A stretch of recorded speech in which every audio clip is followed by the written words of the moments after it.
रावण रामायण का मुख्य पात्र और विलन, जिसके प्रकांड पंडित और शिव भक्त होने के नाम पर जिसके कुकर्मों को आजकल जस्टिफाई किया जाता है, उसके पापों को जस्टिफाई करते हुए आजकल लोग रावण रावण हूँ मैं, द सनन रावण हूँ मैं, इस गाने को बहुत ही गर्व से गाते हैं। जिसके पापों को उसके शास्त्रों का प्रकांड पंडित होने और शिव भक्त होने के नाम पर जस्टिफाई किया जाता है। रावण द्वारा सीता माता का अपहरण किए जाने पर कुछ लोग जस्टिफाई करते हुए कहते हैं कि उसने सीता को स्पर्श भी नहीं किया था और अपने घर के अंदर नहीं बल्कि अपने बगीचे में रखा था। बुराई का प्रतीक रावण आज कुछ लोगों के लिए हीरो बन चुका है और कई लोग अपने नाम के आगे रावण भी लगाते हैं। जाहिलों के तर्कों के अनुसार श्री राम ने शूर्पणखा का अपमान किया था और उनका ऑफर रिजेक्ट कर दिया था, इसलिए अपनी बहन के अपमान का बदला लेने के लिए रावण ने सीता जी का अपहरण किया था। ऐसे एक किडनैपर को, चोर को, घमंडी को कुछ लोग कैसे अपना हीरो बता सकते हैं? ये कॉमन सेंस वाले आदमी की बुद्धि से परे की बात है। तो चलिए देखते हैं एक एक करके रावण के सभी पाप कर्मों को, जाहिलों द्वारा रावण का जस्टिफिकेशन करने के तर्कों को, और देखते हैं रावण को जस्टिफाई करने के पीछे की मेंटिलिटी को। हेलो नमस्कार दोस्तों, स्वागत है आपका अभिज्ञान में। रावण जो रामायण का एक मेन कैरेक्टर है और एक विलन भी, लेकिन आज एक ऐसा समय आ चुका है जब रावण को भी जस्टिफाई किया जाता है, उसके पाप कर्मों को भी जस्टिफाई किया जाता है। लोग कहते हैं कि रावण तो प्रकांड पंडित था, शास्त्रों का महान ज्ञाता था, वो तो शिव भक्त था और इसी पांडित्य और शिव भक्ति के नाम पर उसे जस्टिफाई किया जाता है। आज के लोगों के लिए श्री राम हीरो नहीं है बल्कि रावण उनके लिए हीरो बन चुका है। तो देखते हैं रावण के एक एक करके सारे कुकर्मों को और जाहिलों द्वारा दिए जाने वाले जस्टिफिकेशंस को। सबसे पहले बात करते हैं रावण के घर से ही, यानी कि लंका से ही। क्या रावण की लंका रावण ने खुद बनाई थी? पौराणिक कथाओं के अनुसार रावण की लंका को भगवान शिव ने पार्वती जी के लिए बनवाया था। इसके बाद में कुछ कारणों से उन्होंने ब्राह्मणों को इसे दान कर दिया था। इसके बाद में ये लंका रावण के बड़े भाई वरुण के पास में आई। रावण ने इस लंका को वरुण से छीना था, यानी कि अपने भाई से इस लंका को छीना था। रावण ने अपने भाई की प्रॉपर्टी यानी लंका के ऊपर कब्जा किया था। अपने सगे भाई से सोने की लंका छीनना रावण का सबसे बड़ा पाप और कपट था। साथ ही रावण ने अपने भाई वरुण से पुष्पक विमान भी छीन लिया था, इसलिए वो चोर भी कहलाया जा सकता है। अब आते हैं सीधा भगवान राम के वनवास के ऊपर। रावण के गानों पर डांस करने वाले लोगों के अनुसार रावण ने सीता जी का अपहरण करके अपनी बहन का बदला लिया था। तो चलिए जान लेते हैं कि रामायण में शूर्पणखा के साथ क्या हुआ था। जब भगवान राम वनवास पर थे और अपनी पत्नी और अपने भाई के साथ में एक कुटिया में बैठे थे, उसमें शूर्पणखा भगवान श्री राम को देखती है। वो उनके सौंदर्य पर, उनके रूप के ऊपर मोहित हो जाती है। भगवान श्री राम को पाने के लिए शूर्पणखा विवाह का प्रस्ताव लेकर भगवान श्री राम के पास में जाती है और उन्हें बताती है कि वो उनके रूप पर मोहित हो चुकी है, उनसे विवाह करना चाहती है। तब भगवान श्री राम बड़ी विनम्रता से, आदर से कहते हैं कि मेरा विवाह हो चुका है, मैं आपका प्रस्ताव स्वीकार नहीं कर सकता। तब शूर्पणखा लक्ष्मण के पास जाती है, उन्हें भी ऐसा ही प्रस्ताव देती है, तब लक्ष्मण भी उन्हें मना कर देते हैं। शूर्पणखा तब वापस श्री राम के पास में आती है, कहते हैं कि आपको मेरा विवाह प्रस्ताव स्वीकार करना ही होगा। श्री राम वापस यही कहते हैं कि मेरी शादी हो चुकी है, मेरी पत्नी सीता है और मैं दूसरा विवाह नहीं कर सकता, क्योंकि मैंने अपनी पत्नी को वचन दिया है कि उसके सिवा मेरी जिंदगी में और कोई भी नहीं आएगी। तब शूर्पणखा काफी क्रोधित हो जाती, कहती है कि जिस स्त्री के लिए तुमने मुझे छोड़ा है, मेरा प्रस्ताव अस्वीकार किया है, उस स्त्री को यानी कि सीता जी को मैं मार डालूंगी। ऐसा कहकर वो सीता जी को मारने के लिए दौड़ती है। तब श्री राम के इशारे पर सीता जी की रक्षा करने के लिए लक्ष्मण शूर्पणखा की नाक काट देते हैं। यहाँ पर रावण के भक्त कहते हैं कि शूर्पणखा तो सिर्फ विवाह का प्रस्ताव लेकर आई थी श्री राम के पास में, वो मना ही कर सकते थे, उन्होंने नाक क्यों काटी, उन्होंने एक स्त्री का अपमान क्यों किया? तो यहाँ पर इस कथा में ये जरूर देखा जाना चाहिए कि शूर्पणखा ने सीता जी के ऊपर आक्रमण कर दिया था। उनकी रक्षा के लिए श्री राम के इशारे पर लक्ष्मण जी ने उनका नाक काटा था। और सनातन धर्म में स्त्री की हत्या को बहुत बड़ा पाप माना जाता है, यह अस्वीकार्य है, चाहे स्त्री कितनी ही कुटिल क्यों न हो। इसीलिए श्री राम के इशारे पर लक्ष्मण जी ने सिर्फ शूर्पणखा का नाक ही काटा था, बल्कि उनका वध नहीं किया था। यहाँ पर एक और तर्क दिया जाता है कि उस समय राजा लोग कई सारी शादियां करते थे, तो श्री राम भी शूर्पणखा से शादी कर सकते थे, उन्होंने मना क्यों किया? तो यहाँ पर देखने वाली बात है, श्री राम सीता जी को वचन दे चुके थे कि मेरी जिंदगी में सिर्फ एक ही स्त्री रहेगी और वो एक पत्नी व्रता थे।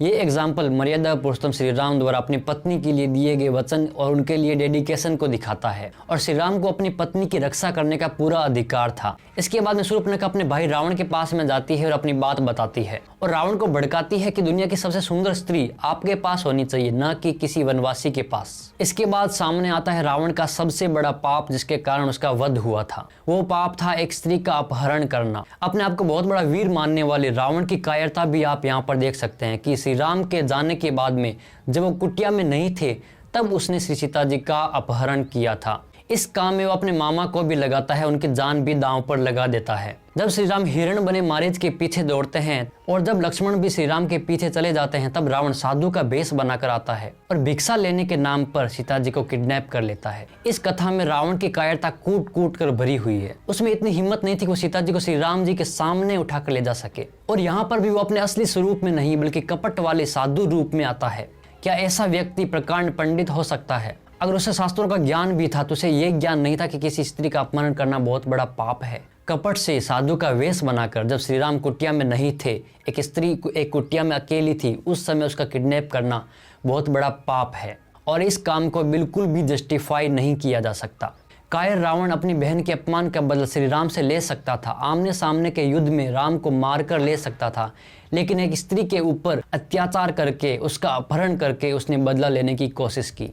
इस काम को जस्टिफाई करने वाले इतने गहरे कीचड़ में धंस चुके हैं कि वो बाहर आ ही नहीं सकते। अब आगे रावण के भक्त तर्क देते हैं कि रावण ने सीता जी को अपने घर में नहीं रखा था बल्कि अपने बगीचे में रखा था और उन्हें स्पर्श भी नहीं किया था। तो मैं उन लोगों को कहना चाहता हूं कि अगर आपके घर की बहन बेटी को, आपकी पत्नी को अगर कोई उठाकर ले जाए, उसको टच नहीं करेगा, उसको अपने गार्डन में रखेगा, उसको 1 महीने का वक्त देगा और अगर 1 महीने के अंदर वो उसका प्रस्ताव नहीं मानती है तो उसे वो मार देगा, तब सोचिए आपके ऊपर क्या बीतेगी। ये बहुत ही घटिया तर्क है कि क्या हुआ, रावण ने सीता जी को उठाकर अपने बगीचे में ही तो रखा, अपने गार्डन में रखा और उनका ध्यान रखा, उन्हें टच थोड़ी ना किया।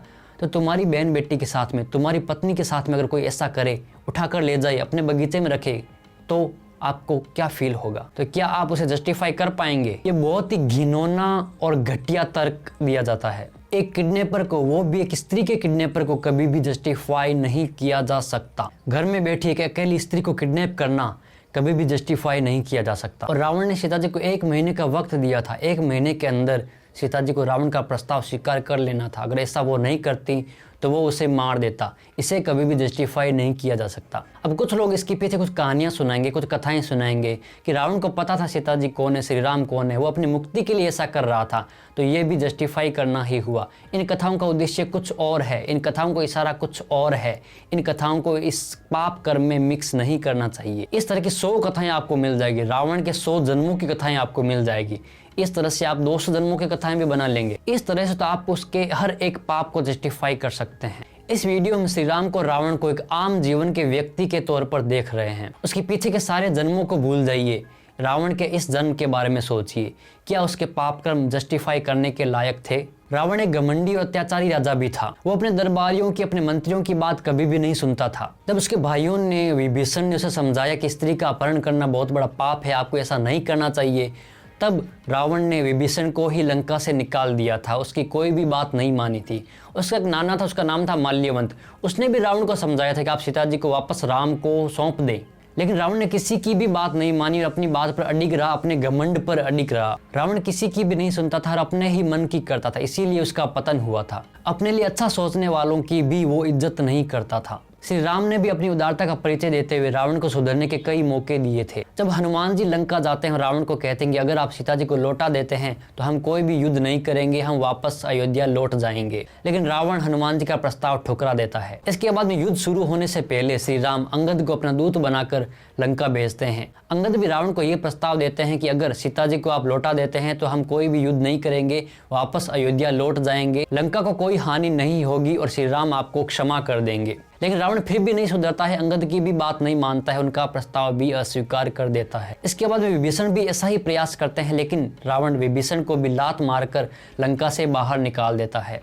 वो अपने नाना माल्यवंत की बात न मानकर भी अपने एक खास मंत्री को भी नाराज कर देता है। एक प्रसंग में कुंभकर्ण भी रावण को समझाता है कि वो सीता जी को वापस लौटा दे और श्री राम से क्षमा मांग ले, लेकिन रावण अपने दूसरे भाई कुंभकर्ण की भी बात नहीं मानता है। मंदोदरी भी इस तरह का कई बार प्रयास करती है, लेकिन रावण किसी की भी नहीं सुनता है। किसी की न सुनना, अपना अहंकार, अपने घमंड के कारण ही रावण का पतन हुआ था। रावण को लगता था कि मैं प्रकांड पंडित हूँ, मैं सारे शास्त्रों को जानता हूँ, मुझे किसी की बात क्यों सुननी चाहिए, मुझे तो सब पता है। ये सब पता होने का घमंड ही इंसान को ले डूबता है। रावण ने अपने सारे मंत्रियों को, अपने सारे रिश्तेदारों को नाराज कर दिया था। कोई भी रावण के पक्ष में नहीं था। सिर्फ एक व्यक्ति यानी कि उसका बेटा इंद्रजीत ही उसके पक्ष में था। उसने अपने छोटों को, बड़ों को, मित्रों को, सभी को नाराज कर दिया था। उसके पतन का एक कारण उसके परिवार की उससे नाराजगी भी था। उसके घमंड के कारण ही उसने लंका को तबाह कर दिया था, अपने सारे परिवार को मरवा दिया था। उसके घमंड ने ही उसके सबसे प्रिय पुत्र अक्षय कुमार को मरवा दिया था। अंत समय तक उसका अहंकार उससे छूट नहीं पाया था। किसी का बहुत बड़ा विद्वान होना, बहुत बड़ा पंडित हो जाना, शिव भक्त हो जाना उसके अच्छे इंसान की निशानी नहीं है। सड़कों पर गांजा, चरस का नशा करने वाले लोग भी अपने आप को शिव भक्त बोलते हैं और शिव के नाम पर नशा करते हैं। तो क्या वो शिव भक्त हो गए? शिव का असली भक्त होने के लिए शिव को अपने अंदर उतारना होगा। परमात्मा से प्रेम दिखावे से नहीं बल्कि अंतःकरण से होता है। सिर्फ शिव जी के नाम को रटना, रुद्राक्ष की माला पहन लेना, नशा करना, भस्म लगा लेना, यही शिव भक्त की निशानियां नहीं है। गांजा, धतूरा का नशा करना शिव भक्त की निशानी नहीं है। शिव के शिवत्व को अपने अंदर उतारना ही असली शिव भक्त की निशानी है। कोई कहने मात्र से शिव भक्त नहीं हो जाता। शिव को अपने अंदर उतारना होगा, शिवत्व को समझना होगा। रावण के इस अहंकार का खामियाजा पूरी लंका को उठाना पड़ा था। लंका में सैकड़ों बच्चे अनाथ हो गए थे, सैकड़ों महिलाएं विधवा हो गई थी, सैकड़ों माता पिता पुत्रहीन हो गए थे। ये सब सिर्फ एक रावण के अहंकार के कारण, उसके घमंड के कारण हुआ था। श्री राम ने कई बार इस हिंसा को, इस संघर्ष को रोकने का प्रयास किया था, लेकिन रावण की जिद के आगे किसी की भी नहीं चली। उसका प्रकांड पंडित होने का अहंकार, शिव भक्त होने का अहंकार, शास्त्रों का ज्ञाता होने का अहंकार, शक्तिशाली राजा होने का अहंकार, ये सब ही उसे ले डूबा। रावण ने वो सारे काम किए थे जो एक क्रिमिनल करता है।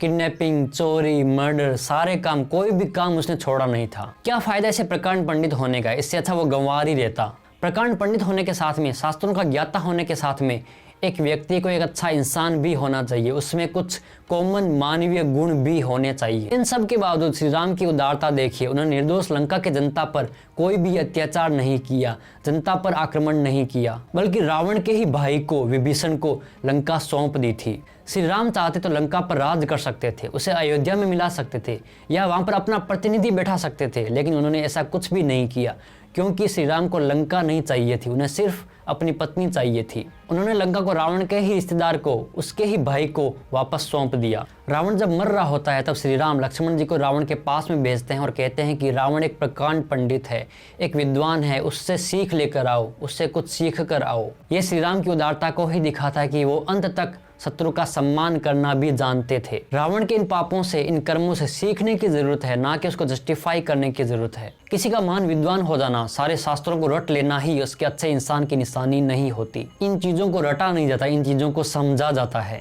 रावण को जस्टिफाई करने वाले लोग श्री राम बन ही नहीं सकते, इसीलिए वो रावण को अपना हीरो मानते हैं।